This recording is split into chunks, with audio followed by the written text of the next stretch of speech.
Assalamualaikum warahmatullahi wabarakatuh. Selamat pagi semuanya. Selamat menjalankan ibadah puasa bagi yang menjalankannya. Mudah-mudahan sehat selalu dan puasanya lancar ya. Amin ya robbal alamin. Terima kasih bagi kalian yang sudah hadir tepat waktu di kelas kita. Jangan lupa bagi yang sudah hadir, tulis nama lengkap dan nomor absen kalian. Serta jangan lupa emotion senyumnya ya di Google Classroom. Oke, sebelum kita mulai pelajaran hari ini, mari anak-anak kita berdoa terlebih dahulu. Selesai. Pembelajaran kita kali ini masih melanjutkan pembelajaran minggu lalu, yaitu tentang kelarutan dan hasil kali kelarutan. Tujuan pembelajaran kita nanti adalah kalian dapat menentukan hubungan antara kelarutan dan hasil kali kelarutan. Kita mulai ya. Sebelum kita mempelajari tentang kelarutan dan hasil kali kelarutan, kita kelompokkan dulu bahwa larutan dapat dibagi menjadi 3 bagian. Yang pertama adalah larutan tidak jenuh. Larutan tidak jenuh ini adalah larutan yang mengandung zat terlarut kurang dari yang diperlukan untuk pembuatan larutan jenuh. Atau larutan yang partikel-partikelnya tidak cepat habis bereaksi dengan pereaksi. Dengan kata lain, masih bisa melarutkan suatu zat. Atau larutan masih dapat larut. Nah, itu yang kita sebut dengan larutan tidak jenuh. Yang kedua, larutan jenuh.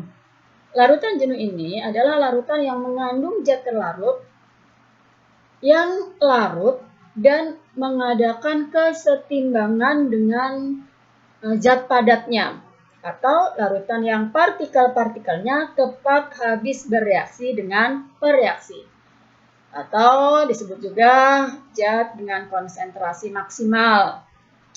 Larutan jenuh ini akan terjadi apabila hasil konsentrasi ionnya sama dengan KSP-nya. Nah, itu yang kedua, yang disebut dengan larutan jenuh. Baik, kita lanjutkan. Yang ketiga adalah larutan lewat jenuh.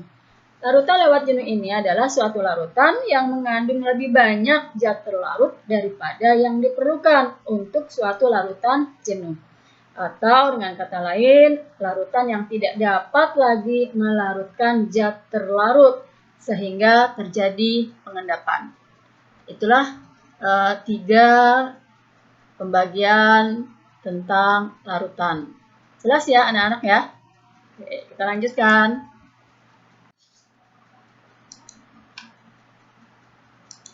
Oke, perhatikan gambar anak-anak. Gambar ini adalah gambar tentang suatu larutan. Apabila air dalam gelas kimia ini akan kita masukkan dengan kristal NaCl, kristal garam dapur.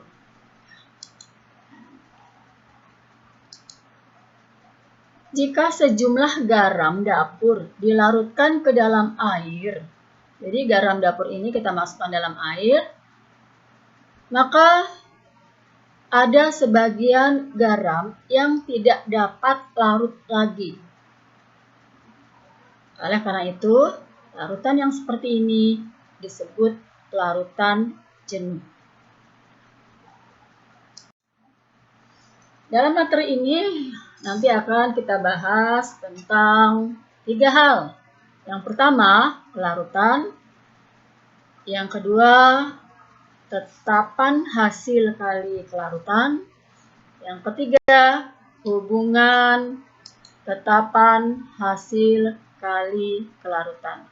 Jadi yang ketiga adalah hubungan kelarutan dan tetapan hasil kali kelarutan. Kita mulai yang pertama ya. Tentang kelarutan. Perhatikan anak-anak, apa sih yang dimaksud dengan kelarutan? Nah, ini adalah contoh dari gambar tentang kelarutan. Zat cair, air kita masukkan dengan suatu zat padat. Nah, zat padat ini akan larut di dalam air tadi. Oleh karena itu, kelarutan disebut juga adalah kemampuan suatu zat kimia tertentu atau zat terlarut atau disebut juga solut dalam suatu pelarut solvent. Dengan kata lain, larutan bisa didefinisikan sebagai jumlah maksimal zat yang dapat larut dalam sejumlah tertentu pelarut. Itu yang kita sebut dengan kelarutan. Kelarutan ini dilambangkan dengan simbol S. Nah, simbol S ini sama dengan materi yang sudah pernah kita pelajari sebelumnya, yaitu tentang molaritas atau dilambangkan dengan M besar yang memiliki satuan mol per liter. Jadi jangan lupa anak-anak, kelarutan atau S ini fungsinya sama dengan molaritas. Rumus yang digunakannya pun sama. Untuk rumus kelarutan S, sedangkan rumus untuk molaritas adalah dengan lambang M. S sama dengan N per V. Ini rumus yang kita gunakan pada konsep kita tentang kelarutan. Di mana N adalah mol zat dan V adalah volume larutan. Oleh karena itu, satuan dari kelarutan atau satuan dari S adalah mol per liter. Jadi sama ya anak-anak rumusnya dengan rumus M. Oke. Kita lihat contoh soalnya. Sebanyak 3,32 gram Ag2CrO4 dapat larut dalam 200 ml air. Maka tentukan berapa kelarutan Ag2CrO4 itu dalam larutan tersebut. Apabila diketahui ARAG-nya 108, CR-nya 52, dan O-nya 16. Kita coba jawab sama-sama ya. Berikut jawabannya. Kita tentukan dulu mol dari Ag2CrO4 karena mol di soal belum diketahui. Kita gunakan rumus mol sama dengan gram per mr. Gram adalah massa dari Mg2CrO4 yang sudah diketahui. Mr adalah massa molekul relatif dari Ag2CrO4. Di mana Mr-nya nanti kita tentukan dulu. Cara mencarinya gampang ya anak-anak ya. Masih ingat rumus Mr? Baik, rumusnya tinggal kita jumlahkan AR masing-masing unsur. Jadi 2 dikali ARAG ditambah 1 dikali ARCR ditambah 4 dikali ARO. 2 dikali 108 ditambah 52 ditambah 4 dikali 16, maka hasilnya adalah 332. Jadi mol dari Ag2CrO4 sama dengan 3,32 dibagi 332, hasilnya 10 pangkat min 2 mol. Molnya sudah ketemu ya anak-anak ya. Kita cari volume larutan. Volume larutan diketahui 200 ml. Oleh karena volume satuannya liter, maka kita ubah dari mililiter menjadi liter. Caranya tinggal bagi saja dengan 1000. Jadi 200 dibagi 1000 hasilnya 0,2 liter. Maka angka-angka yang sudah kita dapatkan tadi masukkan dalam rumus S-nya. S sama dengan N per V, maka S sama dengan 10 pangkat min 2 dibagi 0,2. Hasilnya 5 dikali 10 pangkat min 2 mol per liter. Oke, mudah ya anak-anak ya. Kita ikuti kelanjutannya. Faktor apa saja sih yang mempengaruhi kelarutan? Ada 2 anak-anak. Yang pertama yaitu tentang suhu. Suhu merupakan faktor yang mempengaruhi kelarutan karena kelarutan dalam zat padat dalam air akan semakin tinggi apabila suhunya dinaikkan. Yang kedua, apalagi anak-anak? Oke, jenis pelarut. Jenis pelarut ini juga sangat berpengaruh dalam kelarutan. Karena senyawa polar umumnya larut dalam senyawa polar dan senyawa nonpolar itu umumnya larut dalam senyawa nonpolar pula. Jadi kalau dia senyawa polar digabung dengan senyawa nonpolar, dia tidak akan mengalami larutan. Jadi jenis pelarut sangat berpengaruh dalam kelarutan. Berikut hasil kali kelarutan atau kita lambangkan dengan KSP. Kita lihat proses hasil kali kelarutan melalui proses pelarutan AgCl dalam air. Proses kelarutan AgCl dalam air. Kita lihat gambar ya anak-anak ya. AgCl apabila dilarutkan dalam air. Jadi kalau suatu senyawa dilarutkan dalam air, maka dia akan terionisasi menjadi ion-ionnya, yaitu ion positif dan ion negatif. AgCl juga seperti itu anak-anak. Jadi kalau AgCl dimasukkan dalam air, maka dia akan terion menjadi Ag+ dan Cl-. Kita lihat gambar yang pertama. Gambar yang pertama, pada saat dilarutkan, sebagian AgCl larut dan sebagian tetap mengendap. Sehingga terjadi kesetimbangan. AgCl terion menjadi Ag+ dan Cl-. Kita coba lihat gambar yang B. Ke dalam larutan tersebut kita tambahkan kembali AgCl padat. Kalau ini kita tambahkan kembali, maka akan terus terjadi pengendapan. Jadi di gambar B ini, apabila AgCl-nya kita tambahkan kembali, maka AgCl-nya akan terjadi proses pengendapan di sana. Sampai pada akhirnya AgCl ini tidak bisa larut kembali. Kita lihat gambar yang C. Gambar yang C, pada saat larutan tadi ditambahkan dengan air, maka sebagian AgCl yang masih mengendap akan terlarut dan terionisasi kembali. Jadi ini adalah proses kelarutan dalam larutan AgCl.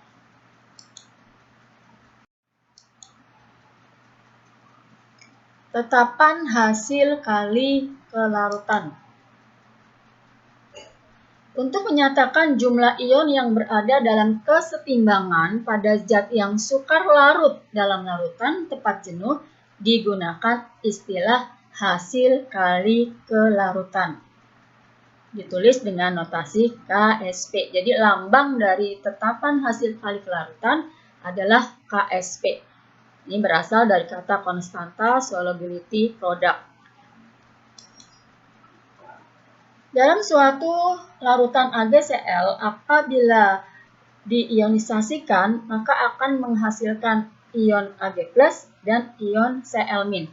Jadi, menentukan K atau kesetimbangannya adalah K sama dengan konsentrasi Ag+ dikali konsentrasi Cl- dibagi dengan konsentrasi AgCl. Apabila zat padat konsentrasinya selalu tetap, maka rumus kesetimbangannya akan menjadi K sama dengan konsentrasi Ag+ dikali dengan konsentrasi Cl-. Pada larutan jenuh senyawa ion AgCl di dalam air akan menghasilkan reaksi kesetimbangan sebagai berikut. Nah, ini reaksi kesetimbangannya.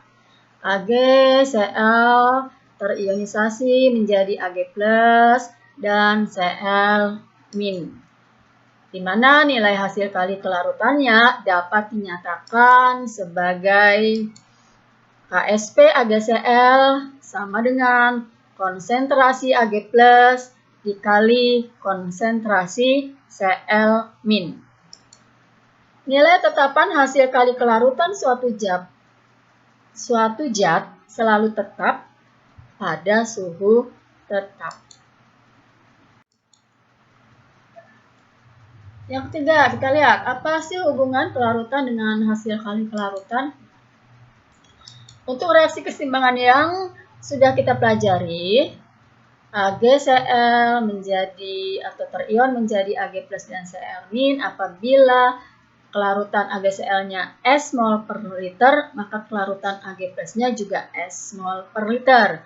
Dan Cl-nya juga S mol per liter. Kenapa sama kelarutannya? Karena masing-masing koefisien reaksi setiap ion adalah sama. Menentukan tetapan hasil kali kelarutannya, KSP AgCl sama dengan konsentrasi Ag+ dikali dengan konsentrasi Cl-. Apabila Ag+-nya dianggap S mol dan Cl-nya juga dianggap S mol, maka KSP AgCl menjadi S kuadrat. Nah, ini sudah pernah kita bahas nih di pertemuan kita sebelumnya. Bagaimana menentukan rumus KSP dari berbagai jenis senyawa. Ya, minggu lalu kita sudah bahas. Oke, kita lanjut dengan contoh soal. Kita lihat contoh soal, bila diketahui KSP CaCO3 sama dengan 9 kali 10 pangkat min 8, maka berapa gram kelarutan CaCO3 dalam 250 ml air? Bila diketahui CaCO3 MR-nya sama dengan 100. Yuk anak-anak kita jawab sama-sama. Kita buat persamaan reaksi ionisasinya. CaCO3 terion menjadi Ca2+ ditambah CO3 2-. Kita misalkan kelarutan dari CaCO3-nya S mol per liter, maka kelarutan Ca2+-nya juga S mol per liter. Dan kelarutan CO3 2-nya juga S mol per liter.